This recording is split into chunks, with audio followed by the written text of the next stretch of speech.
Savannah, Georgia is the site of one of the bloodiest battles of the American Revolution.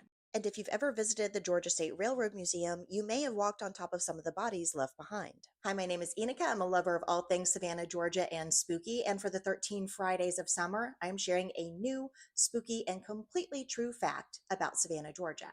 A lot of people forget that Georgia started off as a British colony. I mean, it's right there in the name, Georgia. We were named after King George II. In 1778, during the middle of the American Revolution, British forces took Savannah. The next year, the Americans and our allies, the French, came down to take it back. The siege of Savannah would last from mid-September to mid-October of 1779, and by the end of that 4-week time period, the British had lost somewhere around 150 casualties. The Americans and French and some of the allies that were here with them lost somewhere around 1,000.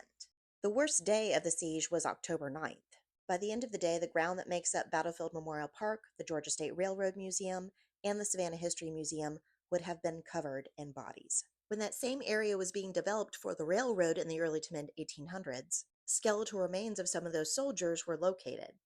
They had essentially been buried where they fell. These square plaques you now see at Battlefield Memorial Park honor those who fought during the siege.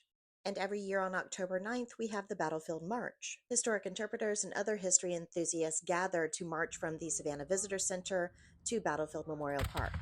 So the next time you visit the Georgia State Railroad Museum, now you know who is there with you.